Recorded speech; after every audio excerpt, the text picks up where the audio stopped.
hati, otak, dan pikiran saya. Ya, kalau pengetahuan akal itu masih dalam kerapuhan ya. Tapi otak itu bukan jaminan bahwa dia merupakan sebab dari akibat yang namanya bisa berpikir.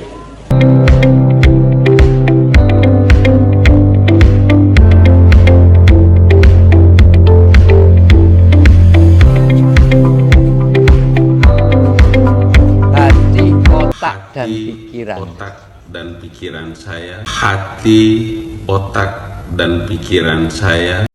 Berpikir dengan hati. Ya, kalau pengetahuan akal itu masih dalam kerapuhan ya. Tetapi kalau hati yang melihatnya itu nggak bisa dibohongi. Otak, akal, dan pikiran. Maksudnya gini, kambing punya otak bisa mikir kan? Kenapa kambing punya otak bisa mikir, manusia bisa? Tapi otak itu bukan jaminan bahwa dia merupakan sebab dari akibat yang namanya bisa berpikir. Kenapa otaknya manusia saja yang bisa berpikir, otaknya binatang tidak? Saya browsing dan tidak menemukan bagian hati mana yang bisa untuk berpikir, bisa untuk merasakan, bisa untuk memandang dengan jernih. Hati atau lever lebih banyak hubungan dengan pencernaan. Belum ketemu fungsi hati sebagai rasa cinta, sebagai yang suci, ada hati yang senang, dan urusan yang berhubungan dengan kebatinan lainnya.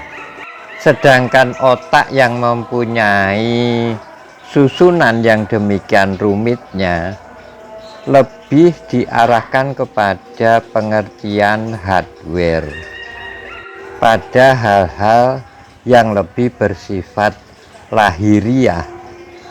Di kita masih jarang memposisikan otak sebagaimana yang telah dikupas oleh ilmu pengetahuan. Belum menempatkan otak pada posisi yang sebenarnya.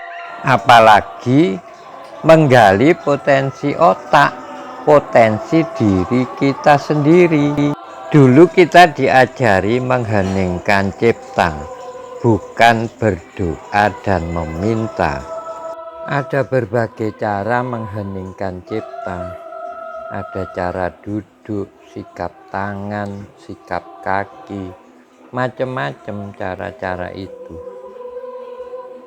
Maupun cara-cara bernafas yang menunjukkan atau merujuk pada tujuan kita mengheningkan cipta.